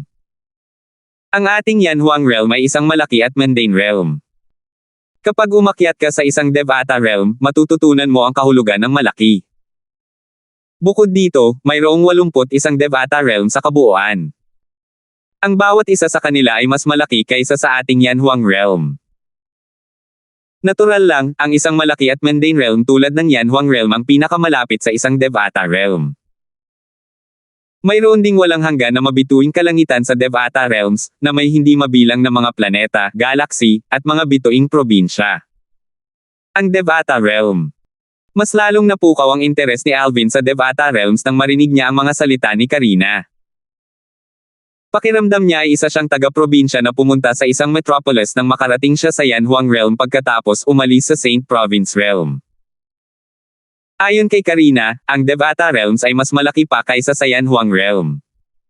Para bang walang hanggan ito? Tayo na. Kailangan nating umalis sa planetang Satel at sa Coste Galaxy, tahakin ang probinsya ng mga bituin gamit ang ating mga pisikal na katawan, at tumungo sa kalawakan ng planetang Yanhuang. Matapos hikayatin ni Karina si Alvin na umalis sa Interstellar Transportation Formation, kinuha niya muli ang star chart at inilatag ito. Ayon sa mga anota sayon sa star chart na ito, pagkatapos umalis sa Coste Galaxy, kailangan pa rin nating dumaan sa 3 kalawakan bago tayo makarating sa kalawakan ng planetang Yanhuang. Kung isasama mo ako, sa bilis mo, sa tingin ko aabutin ng 3 buwan bago tayo makarating. Ito ay batay sa kondisyon na gagamitin mo ang iyong buong bilis sa buong paglalakbay. Tumingin si Karina kay Alvin habang patuloy na sinasabi, naisip ko ito matapos kung isaalang-alang ang ating paglalakbay gamit ang iyong sword formation at ang iyong bilis na maihahambing sa isang 9 Tribulation Bodiless Celestial. Kung hindi matutugunan ang kondisyon, mas matatagalan pa tayo. Napakalayo ba? Nagulat si Alvin sa mga sinabi ni Karina. Sa buong bilis niya, 3 buwan pa ba ang kailangan nila para makarating sa planetang Yanhuang? Sa bilis na ito, makakapag-ikot sana sila sa Upper at Lower Province sa Dao Marshall St. Land sa loob lamang ng ilang araw. Biglang sumira ang kanyang kalooban habang iniisip niya, kung ikukumpara sa isang maliit na mundane realm, ganito ba kalaki ang isang malaking mundane realm? Ihahatid na sana ni Alvin si Karina sa kanilang destinasyon nang may umalangaw-ngaw na boses sa ere. Ang astig. Ang astig nito. Parang malapit lang sa kanila ang boses na iyon. Itinuon ni Alvin ang kanyang mga mata at nakita ang tatlong binata na nakasuot ng mga damit na kahawig ng isang suit sa kanyang nakaraang buhay sa mundo. Ang tatlong binata ay nakatayo sa isang bagay na kahawig ng mga skateboard at mabilis na tumatakbo patungo sa kanilang dalawa. Malinaw na hindi ordinaryong mga skateboard ang mga skateboard. Pinalawak ni Alvin ang kanyang banal na kamalayan sa mga skateboard ng tatlong binata, at natuklasan niya ang panloob na istruktura ng mga skateboard. Nang matuklasan niya ang siksik na mga capacitance at wire sa loob, naramdaman niya ang pangangilig ng kanyang anit. Nakalaki na ba ng pag-unlad ng teknolohiya rito? Malinaw na naalala ni Alvin na ang pinakasopistikadong produktong teknolohikal sa kanyang nakaraang buhay sa mundo ay hindi kasing komplikado ng mga skateboard na ito. Hindi ito maihahambing sa pinakasimpleng bahagi ng mga skateboard na ito. Beep, beep, beep. Hangang-hanga pa rin si Alvin sa mga skateboard ng tatlong binata nang may sumilay na pulang ilaw mula sa kanilang mga skateboard at nagbigay ng babala. Nakatayo sila sa mga flight skateboard. Makikita sila kahit saan sa isang kalawakan na pinamumunuan ng teknolohiya. Ang mga tao sa loob ng mga kalawakan na pinamumunuan ng teknolohiya ay umaasa sa kanila para sa paglipad. Tila napansin ni Karina ang gulat na ekspresyon ni Alvin. Mabilis niyang ipinaliwanag. Siguro ay sinuri mo ang kanilang mga flight skateboard gamit ang iyong banal na kamalayan, tama ba? Kung hindi, hindi tutunog ang mga alarma ng mga skateboard. Ma'am! Tumanggaw si Alvin, may pagkamangha pa rin. Bagamat alam niya na ang teknolohiya at paglilinang ay magkasamang umiiral sa malalaking mundo, namangha pa rin siya sa teknolohiya sa malalaking mundo. Bagamat mayroon ding sariling teknolohiya ang mundo, ito ay primitibo kumpara dito. Naisip niya sa loob-loob, kung ang teknolohiya ng mundo ay uunlad ng normal, aabutin ng 10,000 taon para maging ganito kaunlad. Isa sa mga binata na nakatayo sa skateboard ay tumitig kay Alvin habang sinasabi ito sa malalim na boses, "Nako, paano mo nagawa ang gusto mo sa ating Costa Galaxy kung isa ka lamang cultivator? Siguradong pagod ka ng mabuhay." May kahalayang sabi ng isa pang binata habang nakatingin kay Karina, "Patayin natin ang lalaking cultivator at isama natin ang babaeng cultivator." Kung iisipin, matagal-tagal na rin mula nang huli akong magsaya kasama ang isang babaeng cultivator. 2,516. Bakit mo iniisip na kaya mo? Ang mga sulok ng labi ni Alvin ay likas na kumerba at naging isang mapanghamak ng ngiwi habang malamig niyang tinitingnan ang binata na nakatitig kay Karina. Nang maipalawak niya ang kanyang banal na kamalayan kanina, natutunan niya ang lahat tungkol sa tatlong binata. Bagamat ang tatlong binata ay may mas malakas na pangangatawan at mas malakas kumpara sa karaniwang tao, wala silang anumang kapangyarihan sa loob. Para sa kanya, wala silang pinagkaiba sa karaniwang tao. Tumawa ng pangungutya si Karina at hindi sineryoso ang tatlong binata. Gusto niyo ba akong hulihin? Tingnan lang natin kung kaya nyo. Mukhang napakalakas ng loob ng dalawang tagapagsakang ito. Sabi ng binata na hindi pa nagsasalita hanggang ngayon nang makita ang paghamak at pangungutya sa mga mukha ni na Alvin at Karina. Pagkatapos, ang kanyang mga labi ay kumerba pataas at lumikha ng isang malamig at malupit na ngiti. Sa tatlong binata, ang binata na ito ang tila may pinakamalakas na pangangatawan. Siya ay 3 beses na mas malakas kumpara sa dalawa. Natural lang, hindi naman siya naiiba sa dalawang binata sa paningin ni Alvin. Tumawa ng mahina ang binata na unang nagsalita. "Boss Nock, ayos sa lumang patakaran, ikaw ang bahala sa amin. Kung hindi namin sila kaya, ikaw ang tutulong sa amin." Ang Boss Nock na binanggit niya ay ang pinakamalakas na binata sa kanilang tatlo. Pagkasabi pa lang ng binata, isang ilusyonaryong imahe ang lumitaw sa katawan niya at ng binata. Sa isang kisap mata, nabuhay ang ilusyonaryong imahe. Pagkatapos, ang dalawang binata na dating nasa 180 sentimetro ang taas ay lumaki at naging 3 metro. Sa sandaling ito, ang katawan ng dalawang lalaki ay naging sobrang angular at ang kanilang balat ay naging may kintab na parang metal. Tila sila ay nababalutan ng isang malambot at kakaibang metal. Sa katunayan, kamukha nila ang mga media na nakita ni Alvin sa mga pelikulang science fiction noong nakaraang buhay niya sa mundo. Ang mga nasa pelikula ay peke, ngunit ang mga ito ay totoo.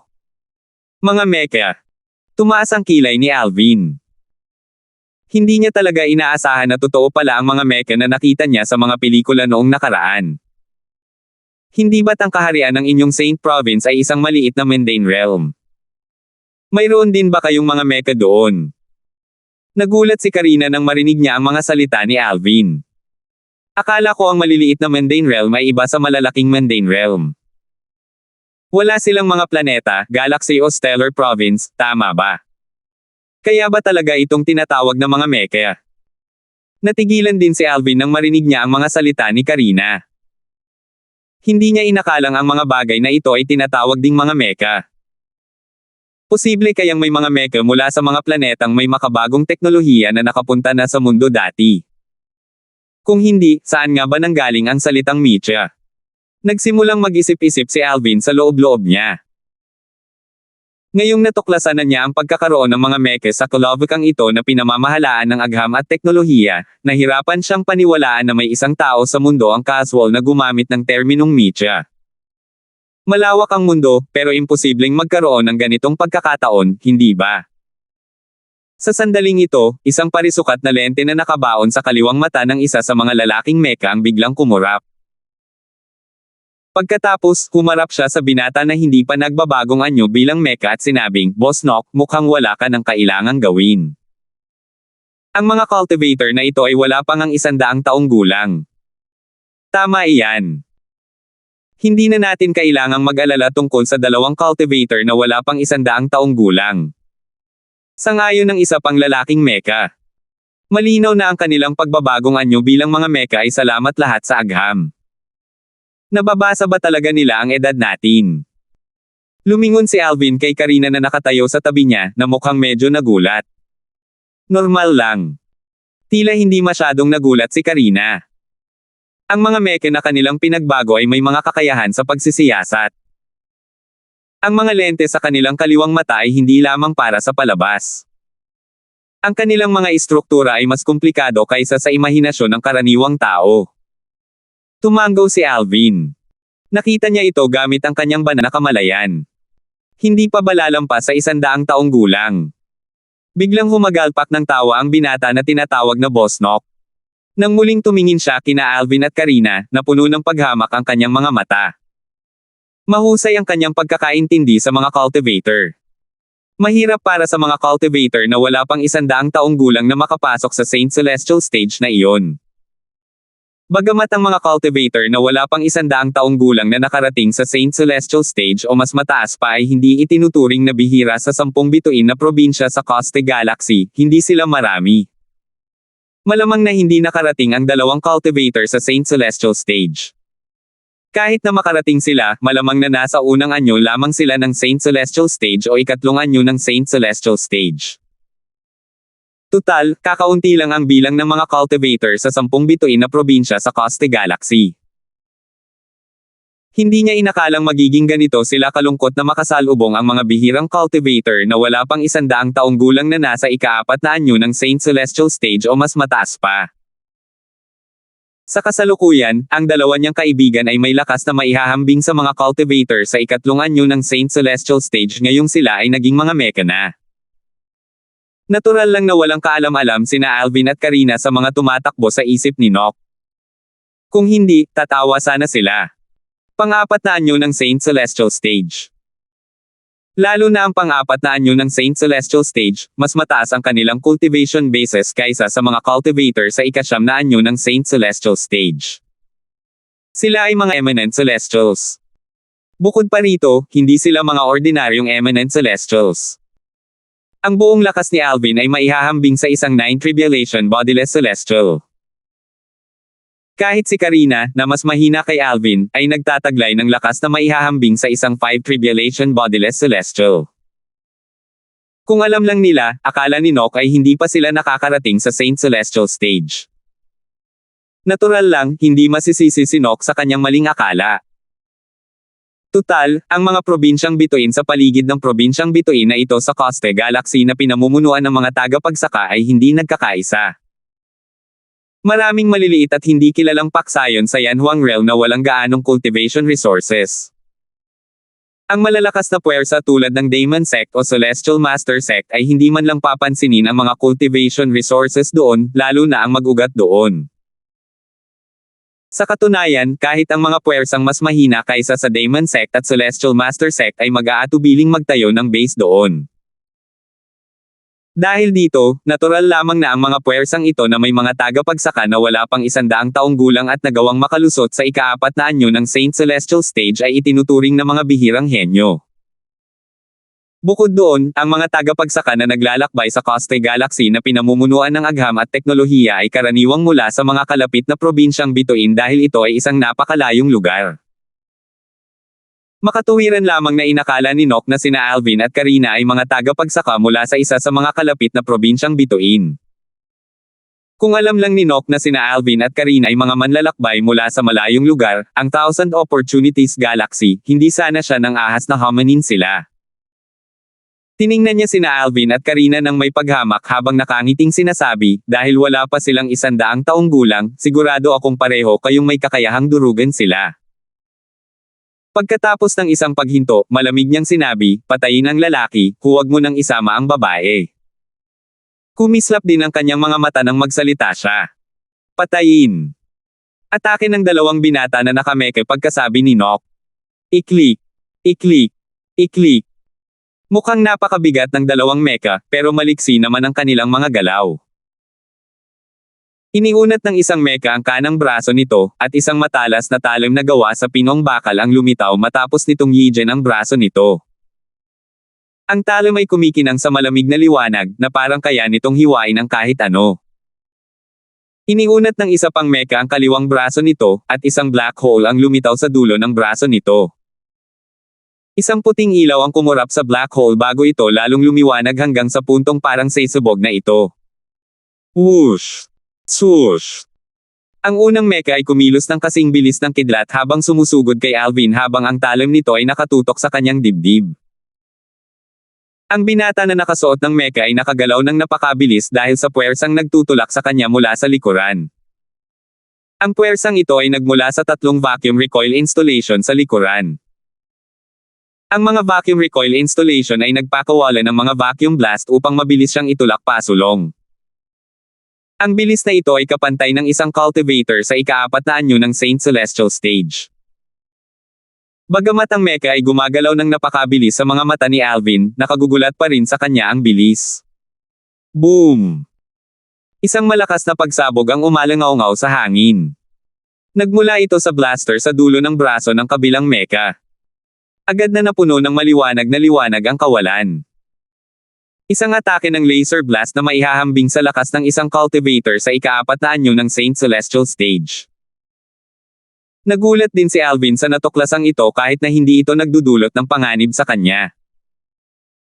Nang harapin ang mga atake ng dalawang meka, sina Alvin at Karina ay nakatayo lamang sa kanilang mga pwesto, malinaw na hindi sineryoso ang mga meka. Gayunpaman, sa paningin ng dalawang binata na kumokontrol sa mga meka, inakala nilang napakabilis ng kanilang bilis kaya hindi mahuli nina Alvin at Karina ang kanilang mga galaw, at sa makatuwid, hindi sila nakareact sa tamang oras. 2,517. Hindi man lang sila makareact ng nasa oras. Hindi na nakakagulat dahil hindi pa nga sila nakakarating sa celestial stage ng mga santo. Nakakabagot naman. Ito ang mga tumatakbo sa isipan ng dalawang binata sa mga meka. Sa loob ng mga meka, ang kanilang mga mata na puno ng hanggaring pumatay ay kumislap sa pagkadismaya sa tila kawalan ng hamon na iniharap ng kanilang mga kalaban. Tutal, kahit ang isang cultivator sa unang anyo ng Saint Celestial Stage ay mas makakalaban ng mahusay kumpara sa 2 taong ito. Si Nock, na nakatayo malapit at nagmamasid sa lahat, ay nanghahamak na nanunuya. Napakahina. Ngunit, natigilan ang kanyang ekspresyon sa sumunod na sandali ng bulalas niya, paano ito nangyari? Maya-maya pa, dalawang nakakabahala na sigaw ang umalangaw-ngaw sa hangin. Ang mga ito ay mula sa dalawang binata na kumokontrol sa mga mecha. Sa sandaling ito, isa sa mga mecha ang nasa harap mismo ni Alvin, ang matalas na talim na gawa sa pinong bakal ay nakatutok sa dibdib ni Alvin. Tila kayang-kaya ng talim na madaling hiwain ang isang makapal na bakal na plato. Gayunpaman, ang matalas na talim ay nanatiling isang talampakan ang layo mula sa dibdib ni Alvin. Hindi ito makalapit pa. Tila may kung anong bumabalot kay Alvin. Palakas. Isang sunod-sunod na pagsabog ang umalangaw-ngaw sa hangin habang patuloy na pinaputukan ng isa pang mecha ang kanyang laser blaster kay Alvin. Gayon din, hindi nito naapektuhan si Alvin at huminto ng isang talampakan ang layo mula sa kanya. Paano ito posible? Sa kaunting lakas mo lang, sa tingin mo kaya mo akong patayin. Sa tingin ko ay minamaliit mo ako ng husto. Ngumisi si Alvin nang marinig niya ang nababahalang sigaw mula sa dalawang binata na nakasuot ng mechas. Kumaway sa ere ang kanyang mga lilang roba.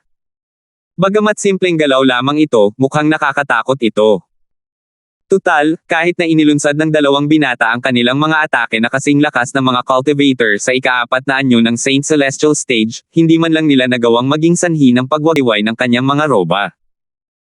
Ngunit, biglang gumalaw ang kanyang mga roba sa sandaling ito. Umatras. Tumakbo. Nagpalitan ng tingin ang dalawang binata na kumokontrol sa mga mecha bago nila ginamit ang vacuum recoil sa harap nila, sinusubukang gamitin ang vacuum blasts para umatras at mabilis na makatakas sa larangan ng digmaan. Gayunpaman, makakatakas kaya sila. Sinusubukan mong tumakbo. Malamig na ngumiti si Alvin. Bahagya siyang gumalaw at lumitaw sa harap ng mecha na may matalas na talam. Sa isang suntok lang, natusok niya ang mecha. Sa isang pag-iling lang ng kanyang braso, nawasak niya ang mecha. Ang kanyang kamay na nasa loob pa rin ng sirang mecha ay gumalaw sandali bago niya hinaila palabas ang binata. Pagkatapos noon, lumipad siya palayo ng marahan.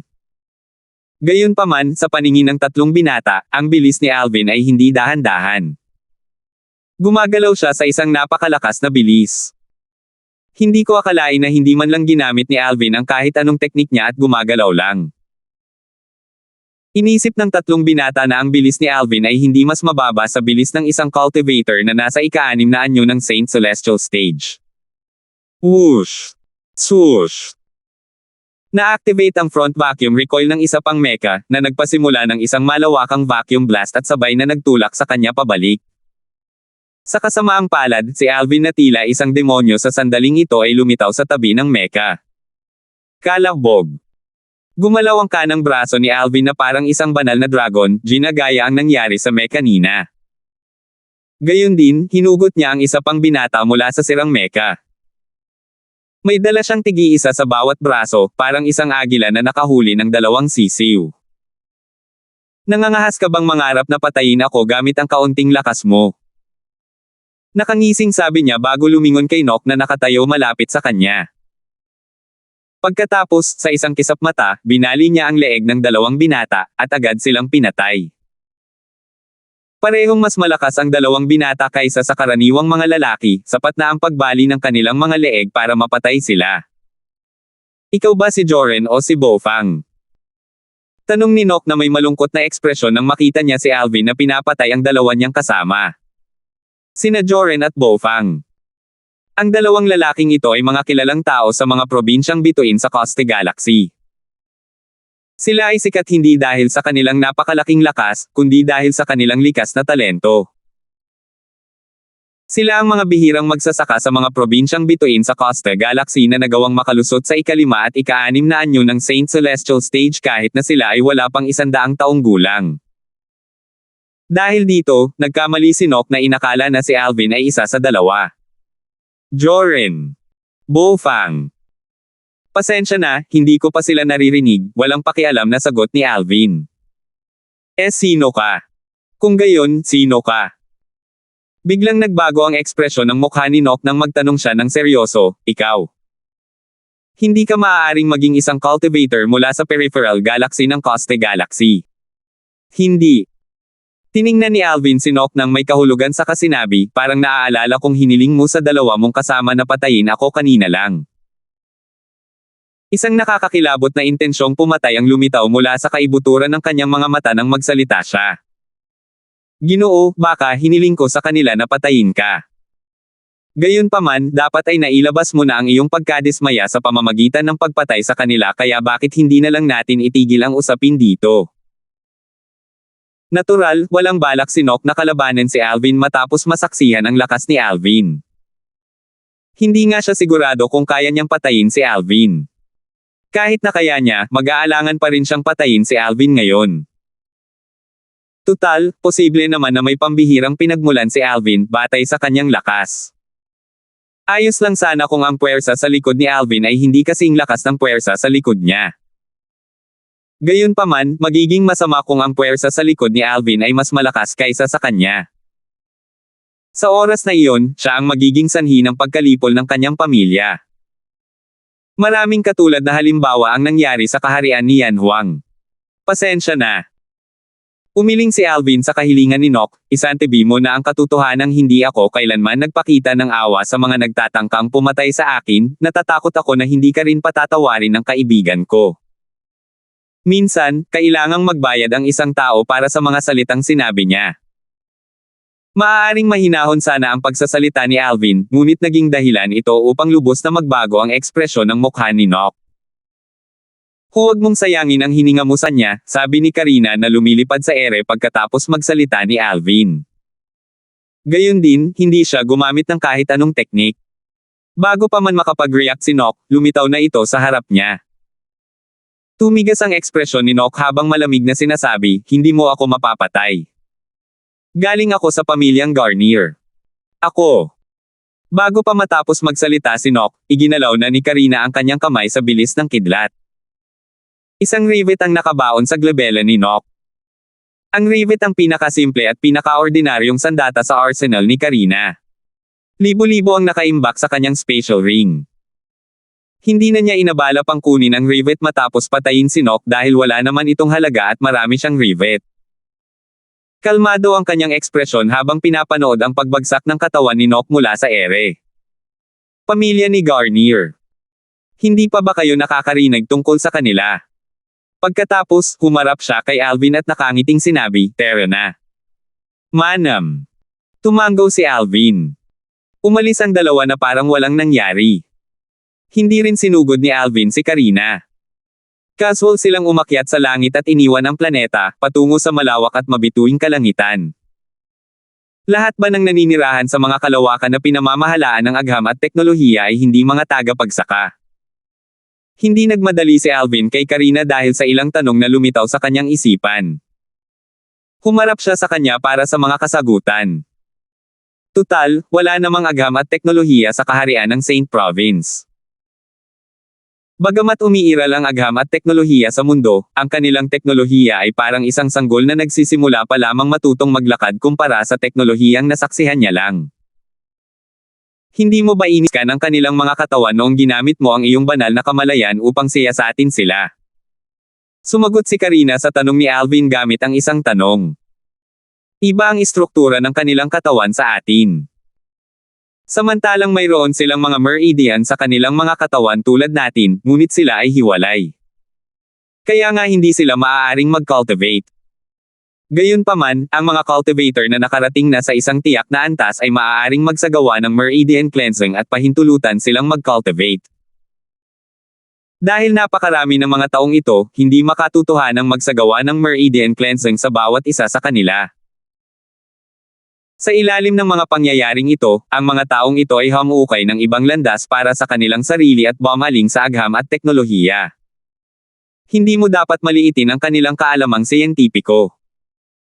Ang dalawang meke na ating nakatagpo ay walang-wala kumpara sa pinaka-advanced na teknolohiya ng Yan Huang Realm. Nakinig si Alvin kay Karina habang nilisan nila ang planetang pinagmulan ng Coste Galaxy, ang planetang satellite, at pumasok sa walang hanggang mabituing kalangitan, tinatahak ang kalawakan. Samantala, sa planet satellite sa isang malaki at modernong lungsod na may mataas na teknolohiya. Maririnig ang mabilis na paghinga mula sa pinakamataas na palapag ng isang malaking gusali na kamukha ni Optimus Prime. Isang palabas ang lumitaw sa pinakamalaking opisina sa pinakamataas na palapag ng mataas na gusali. Kung nandito lang si Alvin, makikilala niya sana ang lalaki at babae sa projection. Walang iba kundi siya at si Karina. Isang bangkay ang nahulog mula sa langit sa harap ni Karina sa sandaling ito.